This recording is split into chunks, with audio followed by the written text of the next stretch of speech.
सञ्जय किम् अकुर्वत सञ्जय। सञ्जय उवाच दृष्ट्वा तु पाण्डवानीकम् व्यूढम् दुर्योधनस्तदा आचार्यम् उपसंगम्य राजा वचनम् अब्रवीत्। पश्यैताम् पाण्डुपुत्राणाम् आचार्य महतीम् चमूम् व्यूढाम् द्रुपदपुत्रेण तव शिष्येण धीमता।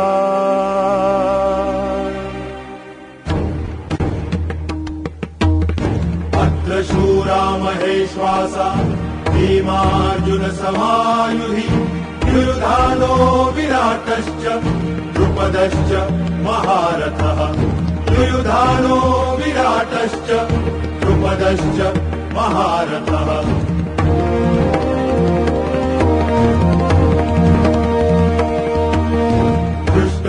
दुश्चेकितानः काशीराजश्च वीर्यवान् पुरुजित् कुन्तिभोजश्च शैलश्च नरपुङ्गवः। पुरुजित् कुन्तिभोजश्च शैलश्च नरपुङ्गवः।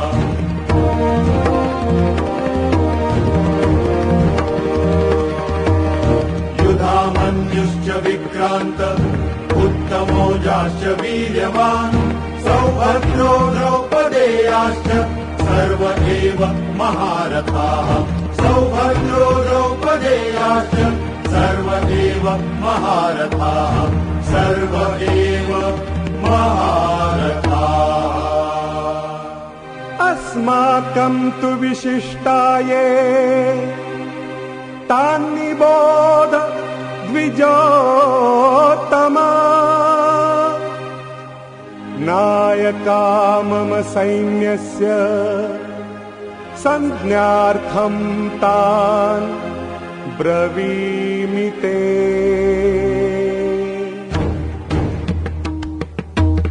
भवान् भीष्मश्च कर्णश्च कृपश्च समितिञ्जयः अश्वत्थामा विकर्णश्च सौमदत्तिस्तथैव च। अश्वत्थामा विकर्णश्च सौमदत्तिस्तथैव च।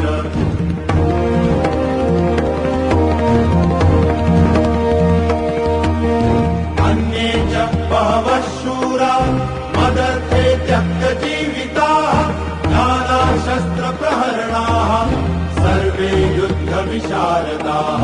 नानाशस्त्रप्रहरणाः सर्वे युद्धविशारदाः।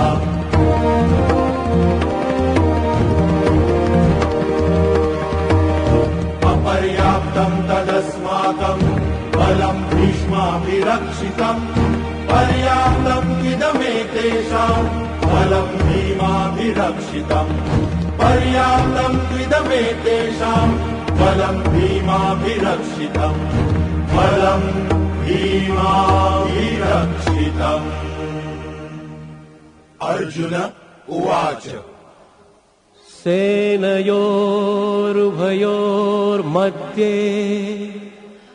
रथं स्थापय मे अच्युत यावदेतान्निरीक्षेऽहम् योद्धुकामान् अवस्थितान् कैर्मया सह योद्धव्यम् अस्मिन् रणसमुद्यमे।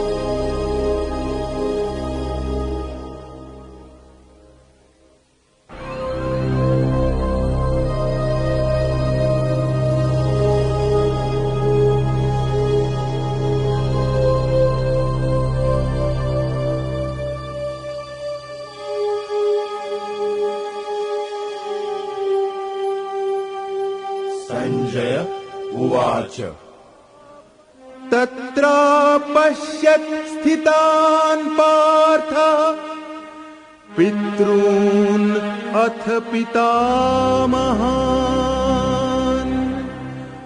आचार्यान् मातुलान् भ्रातॄन् पुत्रान् पौत्रान् सखींस्तथा श्वशुरान् सुहृदश्चैव सेनयोरुभयोरपि तान् समीक्ष्य स कौन्तेयः सर्वान् बन्धूनवस्थितान् कृपया परयाविष्टो विषीदन् इदम् अब्रवीत्।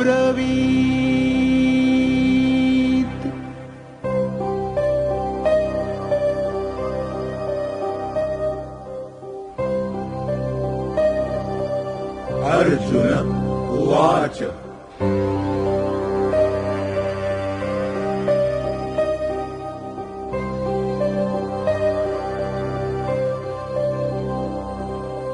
दृष्ट्वेमं स्वजनं कृष्ण युयुत्सुं समुपस्थितं सीदन्ति मम गात्राणि मुखं च परिशुष्यति वेपथुश्च शरीरे मे रोमहर्षश्च जायते गाण्डीवं स्रंसते हस्तात् त्वक्चैव परिदह्यते न च शक्नोमि अवस्थातुं भ्रमतीव च मे मनः।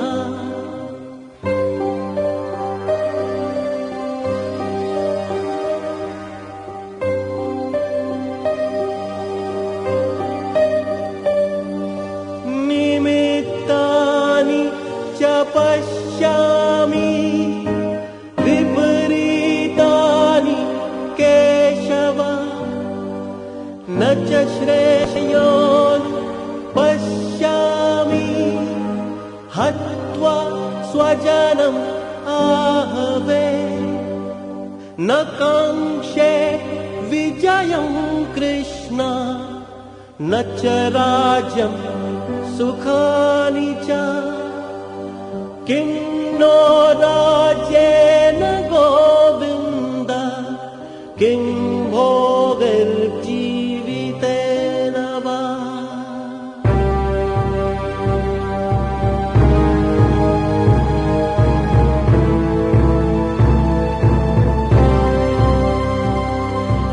अहो बत महत्पापं कर्तुं व्यवसिता वयं यत् राज्यसुखलोभेन हन्तुं स्वजनम् उद्यताः यदिमाम अप्रतीकारम् अशस्त्रं शस्त्रपाणयः धार्तराष्ट्र रणे हन्युः तन्मे क्षेमतरं भवेत् तन्मे क्षेमतरं भवेत्।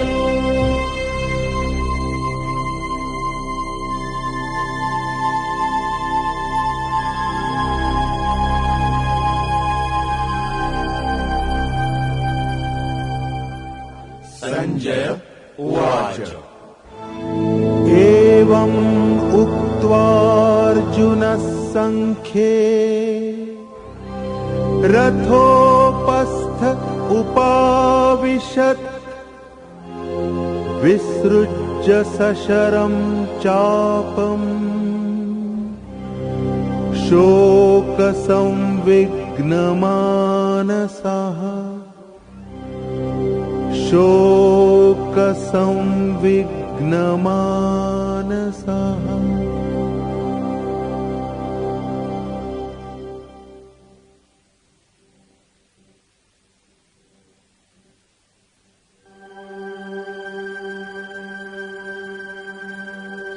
संजय उवाच तं तथा कृपयाविष्टम्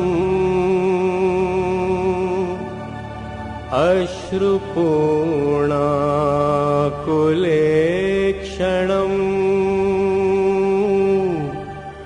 तं तथा कृपयाविष्टम्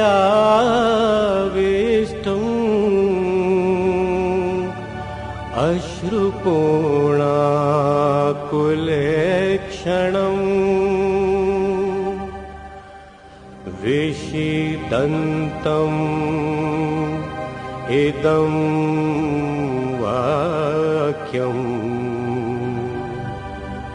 उवाच मधुसूदनः उवाच मधुसूदनः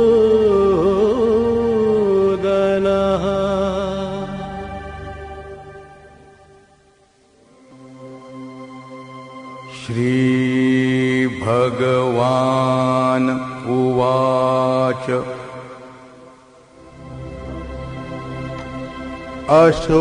अशोचान् अन्वशोचस्त्वम्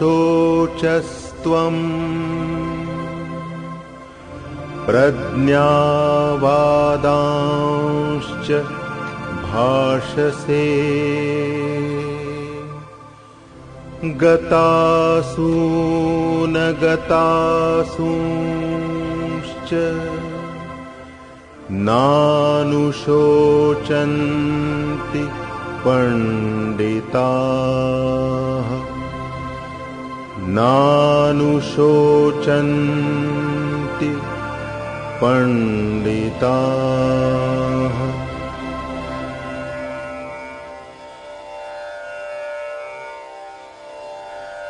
न जायते म्रियते वा कदाचिन् नायं भूत्वा भविता वा न भूयः अजो नित्यः शाश्वतोऽयं पुराणो न हन्यते हन्यमाने शरीरे वेद अविनाशिनं नित्यं य एनम् अजम् अव्ययम् कथं स पुरुषः पार्थ कं घातयति हन्तिकम् वासांसि जीर्णानि यथा विहाय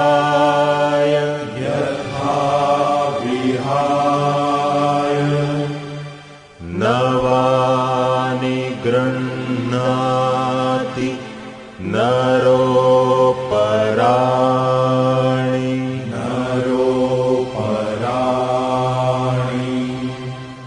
तथा शरीराणि विहाय जीर्णानि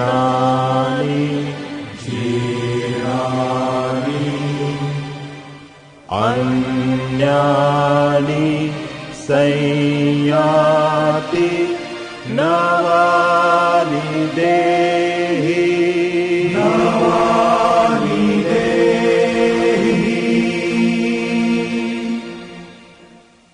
नैनं छिन्दन्ति शस्त्राणि नैनं दहति पावकः नैनं छिन्दन्ति शस्त्राणि नैनं दहति पावकः न चैनं क्लेदयन्त्यापो न शोषयति मारुतः न चैनं क्लेदयन्त्यापो न शोषयति मारुतः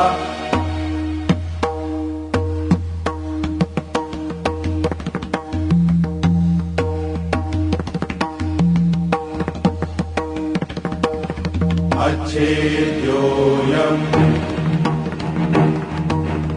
अदायोऽयम् अक्लेद्यो अशोष्य एव च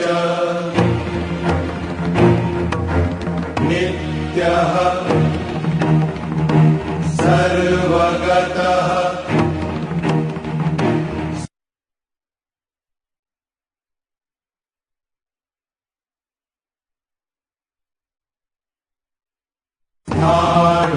स्थाणुरचलोऽयं सनातनः सनातनः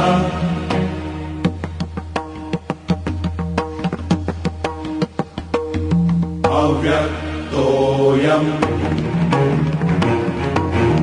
अचिन्त्योऽयम् अविकार्योऽयम् उच्यते तस्मादेवं विदित्वैनं नानुशोचितुम् अर्हसि नानुशोचितुम् अर्हसि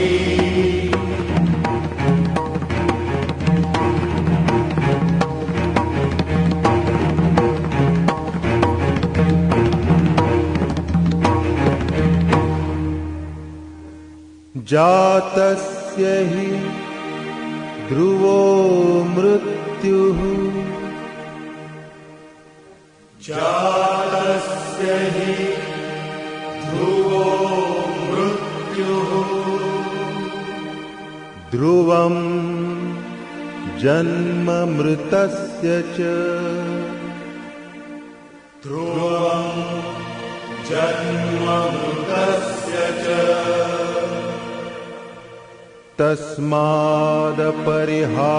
तस्मादपरिहार्येऽर्थे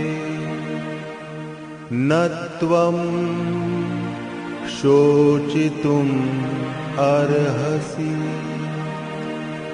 न त्वं शोचितुम् अर्हसि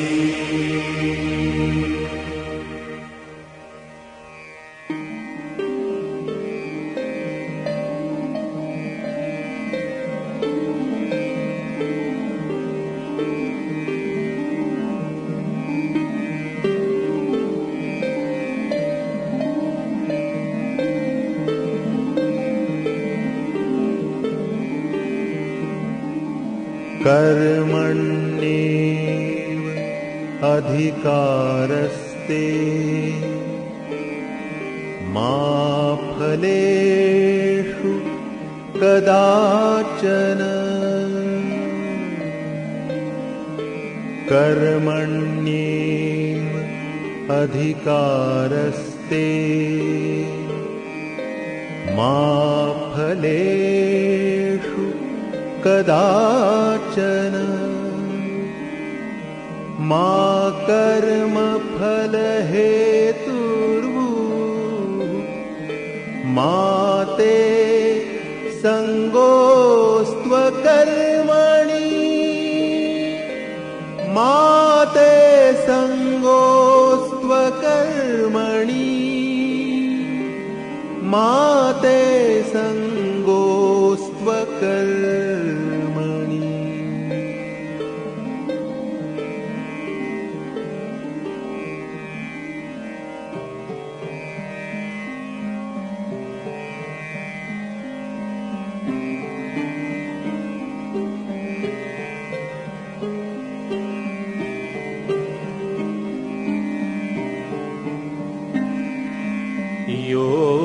योगस्थः कुरु कर्माणि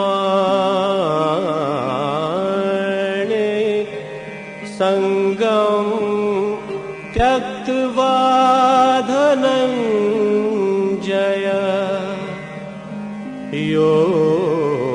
योगस्थः कुरु कर्माणि संगं त्यक्त्वा धनञ्जय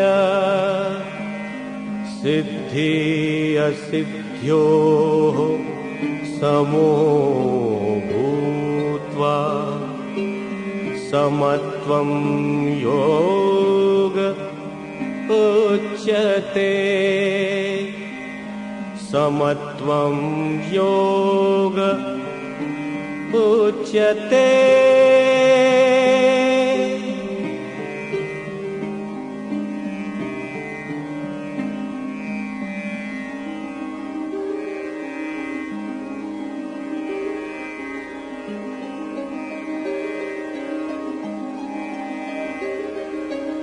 दूरेण हि अवरं कर्म बुद्धियोगात् धनञ्जय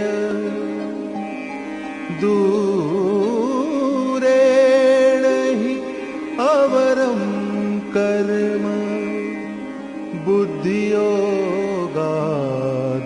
धनञ्जय बुद्धौ शरणम् अन्विच्छ कृपणाः फलहेतवः कृपणाः फलहेतवः बुद्धौ शरणम् अन्विच्छ कृपणाः फलहेतवः।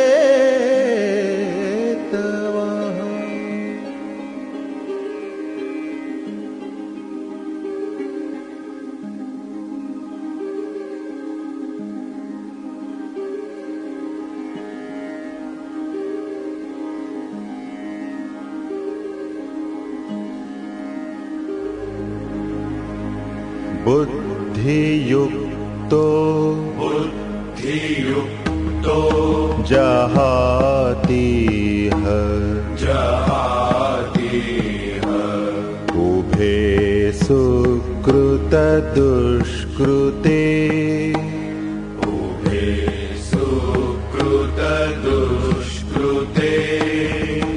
बुद्धियुक्तो जहातीह उभे सुकृतदुष्कृते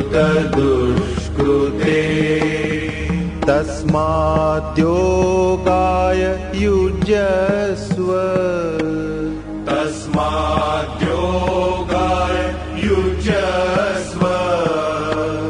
योगः कर्मसु कौशलम्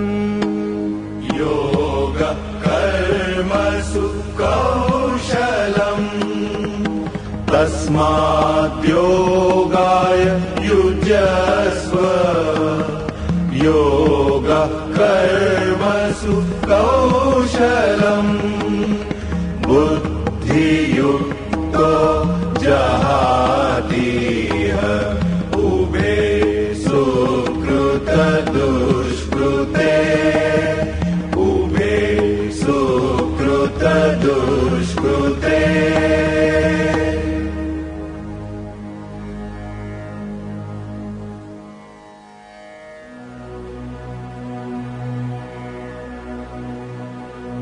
कर्मजं बुद्धियुक्ता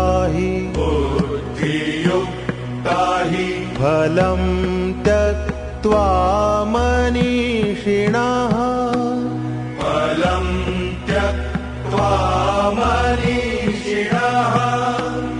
कर्मजं बुद्धियुक्ता हि फलं त्यक्त्वा मनीषिणः जन्मबन्धविनिर्मुक्ताः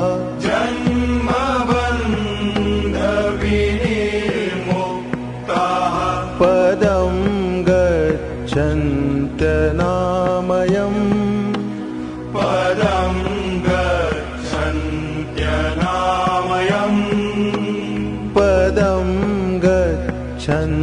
गच्छन्त्यनामयम् पदं गच्छन्त्यनामयम्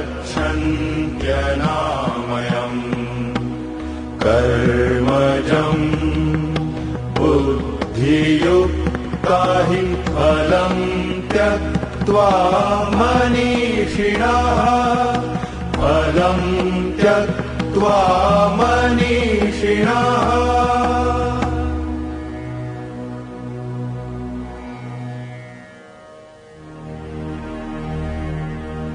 यदा ते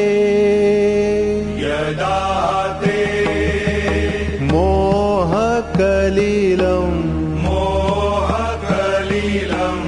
बुद्धिः व्यतितरिष्यति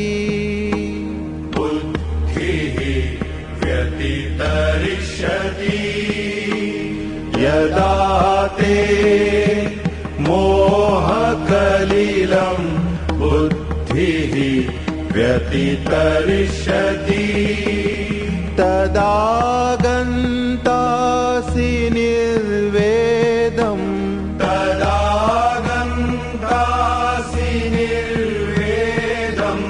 श्रोतव्यस्य श्रुतस्य च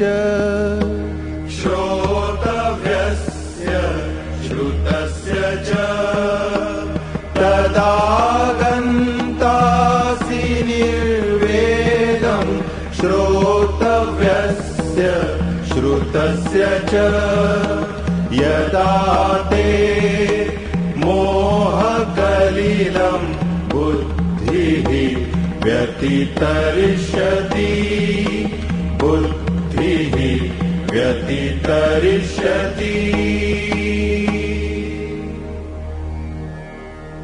ध्यायतो विषयान् पुंसः सङ्गस्तेषुपजायते ध्यायतो विषयान् पुंसः सङ्गस्तेषुपजायते सङ्गात् सञ्जायते कामः कामात् क्रोधोऽभिजायते कामात् क्रोधोऽभिजायते क्रोधात् भवति सम्मोहः सम्मोहात् स्मृतिविभ्रमः क्रोधात् भवति सम्मोहः सम्मोहात् स्मृतिविभ्रमः स्मृतिभ्रंशात् बुद्धिनाशो बुद्धिनाशात् प्रणश्यति बुद्धिनाशात् प्रणश्यति नास्ति बुद्धिरयुक्तस्य न चायुक्तस्य भावना नास्ति बुद्धिरयुक्तस्य न चायुक्तस्य भावना न चाभावयतः शान्तिः अशान्तस्य कुतः सुखम् न चाभावयतः शान्तिः अशान्तस्य कुतः सुखम् इन्द्रियाणां विचरता यन्मनोनुविधीयते तदस्य हरति प्रज्ञा वायुर्नावमिवाम्भसि तस्माद्यस्य महाबाहो निगृहीतानि सर्वशः इन्द्रियाणीन्द्रियार्थेभ्यः तस्य प्रज्ञा प्रतिष्ठिता तस्य प्रज्ञा प्रतिष्ठिता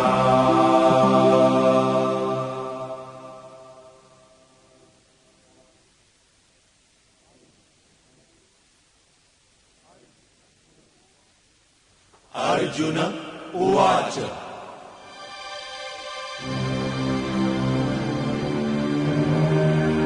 ध्यायसि चेत् कर्मणस्ते मता बुद्धिर्जनार्दन तत्किं कर्मणि घोरे मां नियोजयसि केशव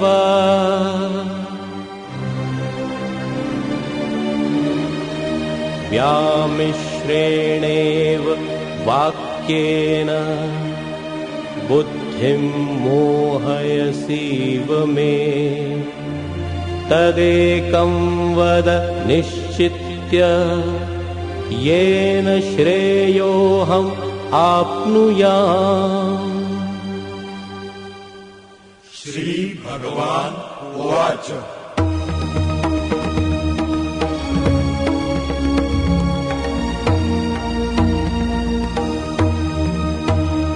लोकेऽस्मिन् द्विविधा निष्ठा पुरा प्रोक्ता मया नघ।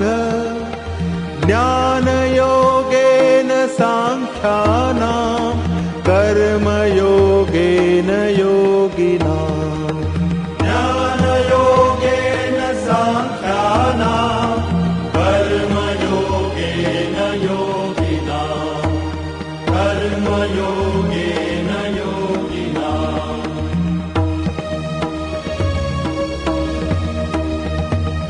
न कर्मणामनारम्भात् नैष्कर्म्यं पुरुषोऽश्नुते। न च सन्न्यसनाथेव सिद्धिं समधिगच्छति। न च सन्न्यसनाथेव सिद्धिं समधिगच्छति।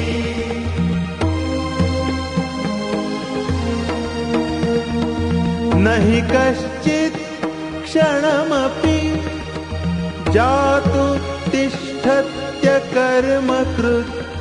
कार्यते ह्यवशः कर्म सर्वः प्रकृतिजैर्गुणैः। कार्यते ह्यवशः कर्म सर्वः प्रकृतिजैर्गुणैः। सर्वः प्रकृतिजैर्गुणैः।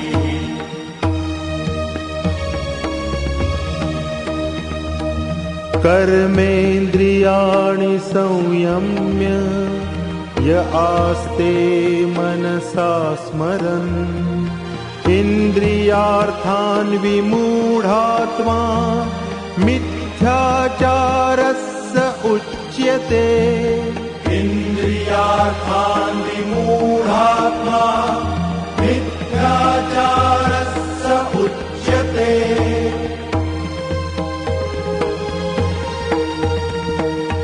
यस्तु इन्द्रियाणि मनसा नियम्यारभतेऽर्जुन। कर्मेन्द्रियैः कर्मयोगम् असक्तः विशिष्यते। कर्मेन्द्रियैः कर्मयोगम् असक्तः विशिष्यते। असक्तस्य विशिष्यते।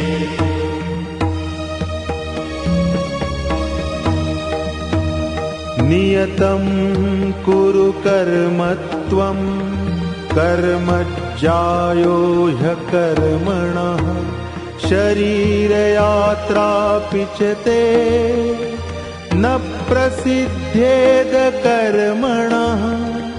शरीरयात्रापि च ते न प्रसिद्ध्येद कर्मणः।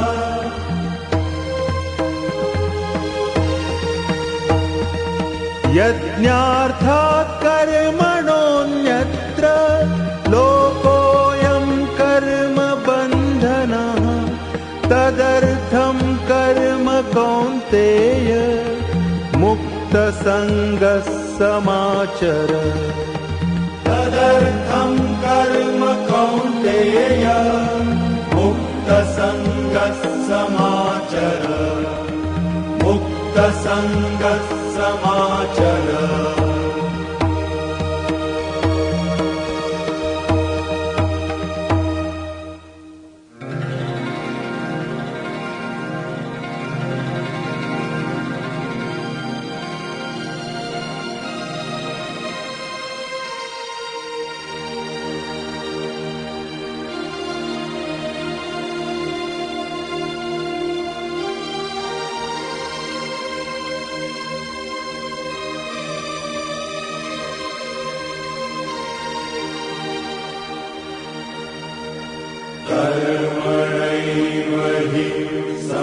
सिद्धिमास्थिता जनकादयः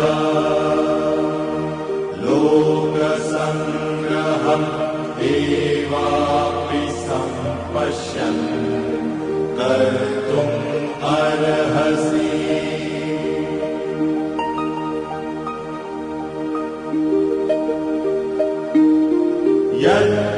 यद्यदाचरति श्रेष्ठः तत्तदेवेतरो जनः स यत्प्रमाणम् कुरुते लोकस्तत् अनुवर्तते।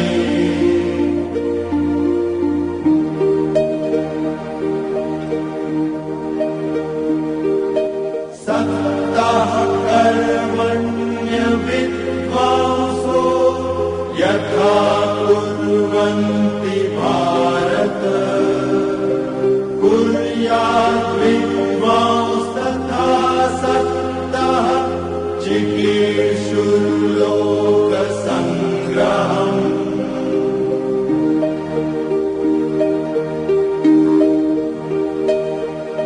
न बुद्धिभेदम् जनयेदज्ञानाम् कर्मसङ्गिनाम्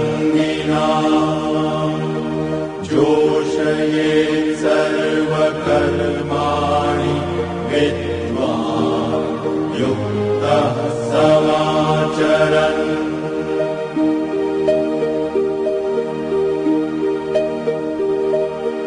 मयि सर्वाणि कर्माणि सन्न्यस्याध्यात्मचेतसा निराशी निर्ममो भूत्वा युध्यस्व विगतज्वरः।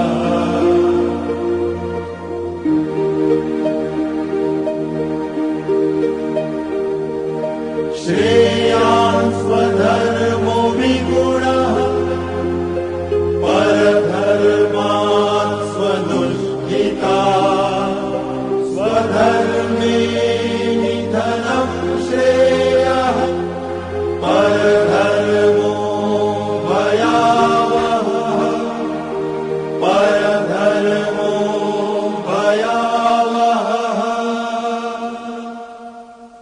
अर्जुन उवाच अथ केन प्रयुक्तोऽयम् पापं चरति पुरुषः अनिच्छन्नपि वार्ष्णेय बलादिव नियोजितः बलादिव नियोजितः। श्री भगवान् उवाच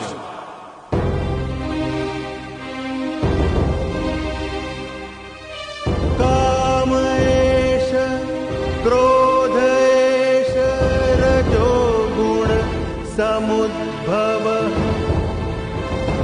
महाशनो महापाप्मा विद्धेनमिह वैरिणम्।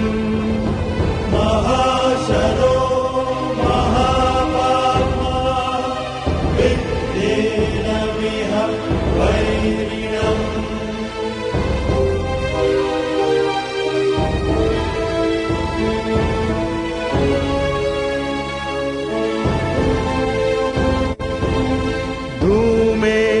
धूमेनाव्रियते वह्नि यथादर्शो मलेन च यथोल्बेनावृतो गर्भः तथा तेनेदमावृतम्। यथोल्बेनावृतो गर्भः तथा तेनेदमावृतम्।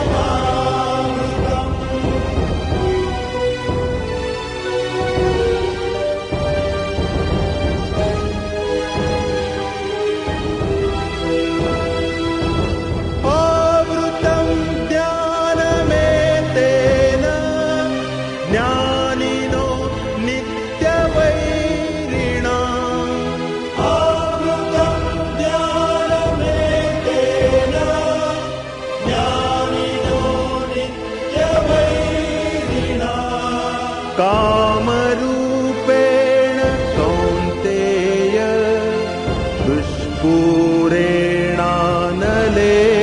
च कामरूपेण कौन्तेय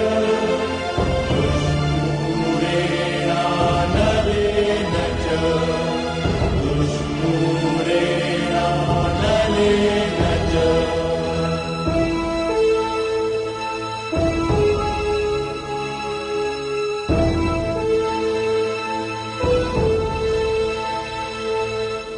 इन्द्रियाणि मनोबुद्धिः अस्याधिष्ठानमुच्यते एतैर्विमोहयत्येष ज्ञानमावृत्य देहिनम् एतैर्विमोहयत्येष ज्ञानमावृत्य देहिनम्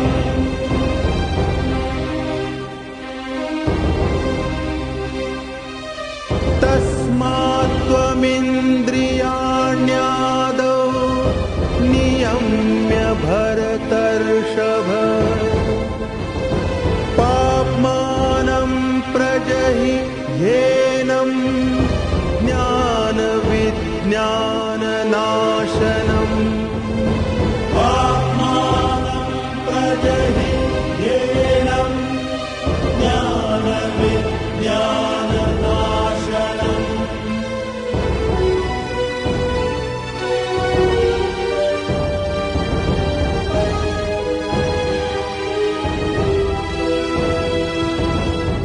इन्द्रियाणि पराण्याहुः इन्द्रियेभ्यः परं मनः इन्द्रियाणि पराण्याहुः इन्द्रियेभ्यः परं मनः मनसस्तु परा बुद्धिः यो बुद्धेः परतस्तु सः मनसस्तु परा बुद्धिः यो बुद्धेः परतस्तु सः यो बुद्धेः परतस्तु सः एवं बुद्धेः परं बुद्ध्वा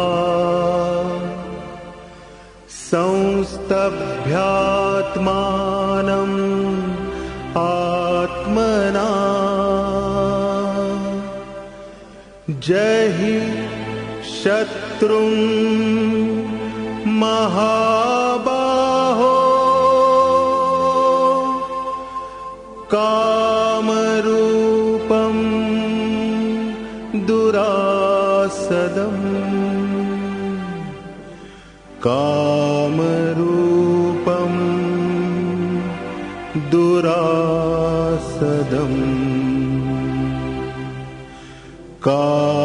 कामरूपं दुरासदम्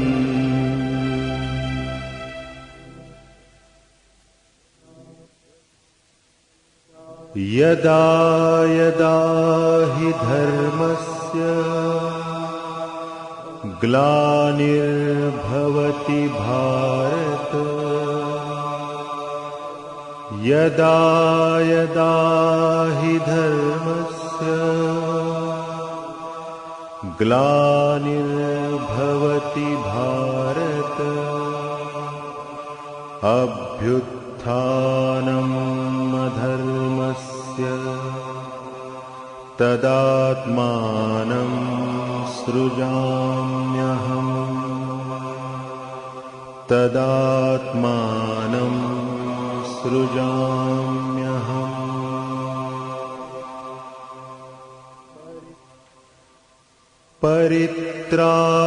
परित्राणाय साधूनां विनाशाय च दुष्कृतां परित्राणाय साधूनां विनाशाय च दुष्कृता धर्म संस्थापनार्थाय संभवामि युगे युगे संभवामि युगे युगे।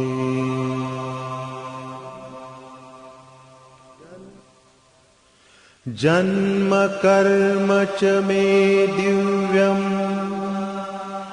एवं यो वेत्ति तत्त्वतः जन्म कर्म च मे दिव्यम् एवं यो वेत्ति तत्त्वतः त्यक्त्वा देहं पुनर्जन्म नैति माम् एति सोऽर्जुन नैति माम् एति सोऽर्जुन।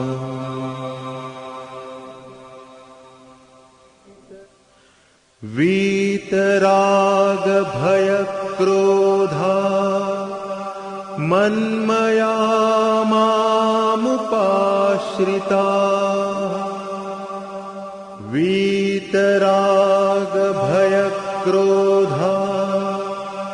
मन्मया मामुपाश्रिता बहवो ज्ञानतपसा पूता मद्भावमागता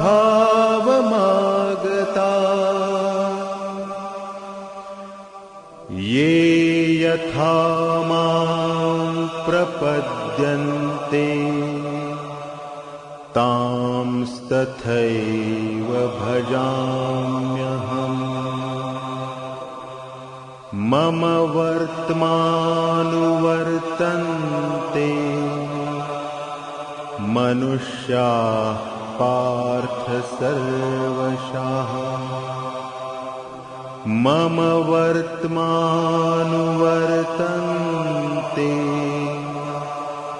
मनुष्याः पार्थ सर्वशः।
श्रेयान् द्रव्यमयाद्यज्ञाय ज्ञानयज्ञः परन्तप श्रेयान् द्रव्यमयाद्यज्ञाय ज्ञानयज्ञः परन्तप सर्वं कर्माखिलं पार्थ ज्ञाने परिसमाप्यते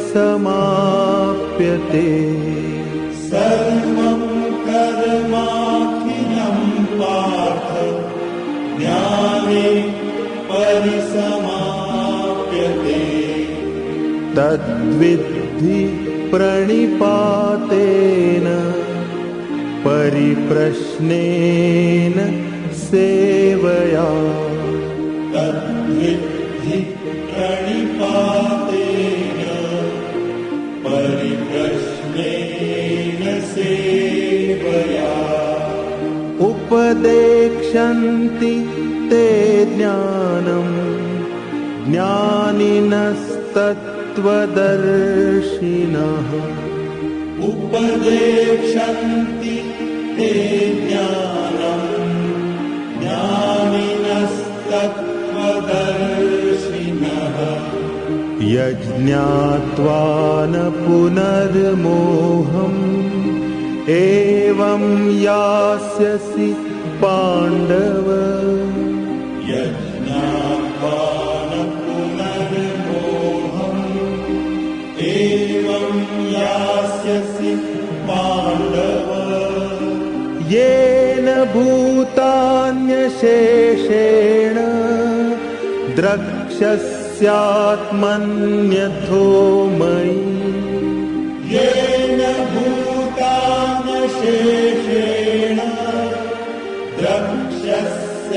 द्रक्ष्यस्यात्मन्यथो मयि अपि चेदसि पापेभ्यः सर्वेभ्यः पापकृत्तमः अपि चेदसि पापेभ्यः सर्वेभ्यः पापकृत्तमः सर्वं ज्ञानप्लवेनैव वृजिनं सन्तरिष्यसि सर्वं ज्ञानप्लवेनैव वृजिनं सन्तरिष्यसि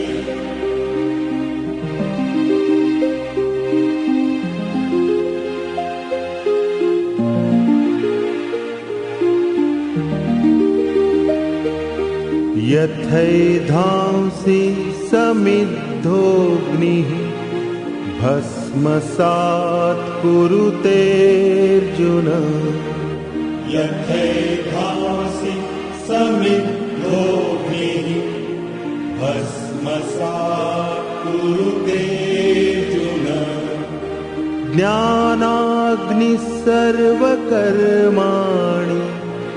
भस्मसात् कुरुते तथा ज्ञानाग्निः सर्वकर्माणि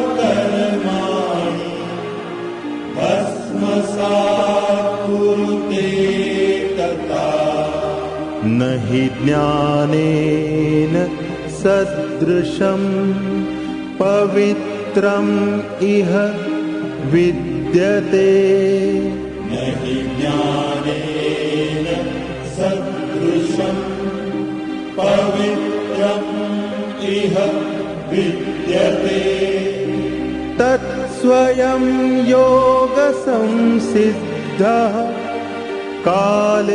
कालेनात्मनि विन्दति तत्स्वयं योगसंसिद्धः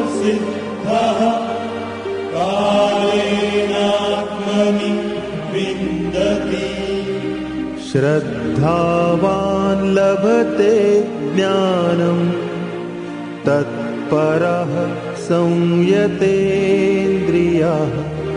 श्रद्धावान् लभते ज्ञानं तत्परः संयतेन्द्रियः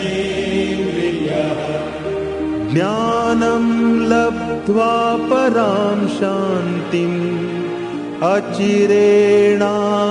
अचिरेणाधिगच्छति ज्ञानं लब्ध्वा परां शान्तिम् अचिरेणाधिगच्छति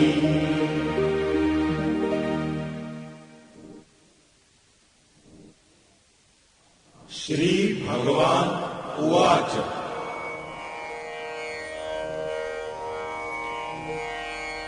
सन्न्यासः कर्मयोगश्च निःश्रेयसकरावुभौ तयोस्तु कर्मसन्न्यासात्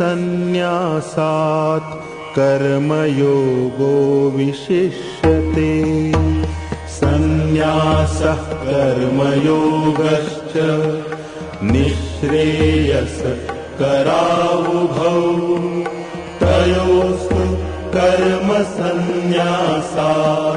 कर्म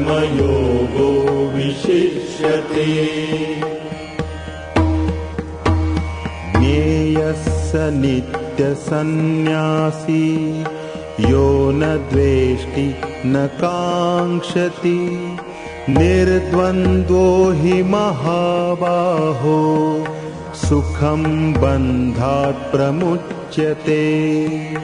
ज्ञेयः स नित्यसन्न्यासी यो न द्वेष्टि न काङ्क्षति निर्द्वन्द्वो हि महाबाहो सुखं बन्धात् प्रमुच्यते। सांख्ययोगौ पृथग् बालाः प्रवदन्ति न पण्डिताः एकमप्यास्थितः सम्यग् उभयोर्विन्दते फलम्। सांख्ययोगौ पृथग् बालाः प्रवदन्ति न पण्डिताः एकमप्यास्थितः सम्यक् उभयोर्विन्दते फलम्। यत् सांख्यैः प्राप्यते स्थानं तद्योगैरपि गम्यते एकं सांख्यं च योगं च यः पश्यति स पश्यति।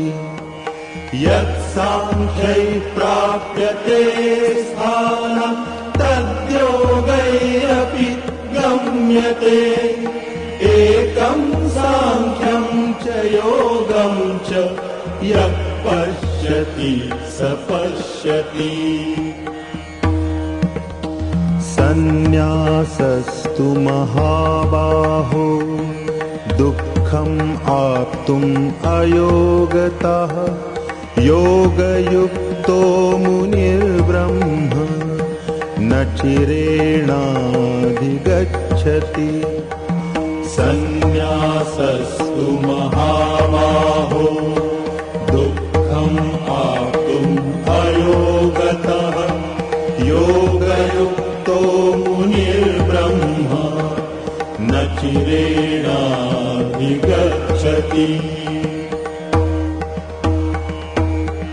योगयुक्तो विशुद्धात्मा विजितात्मा जितेन्द्रियः सर्वभूतात्मभूतात्मा कुर्वन् अपि न लिप्यते। सर्वभूतात्मभूतात्मा कुर्वन् अपि न लिप्यते।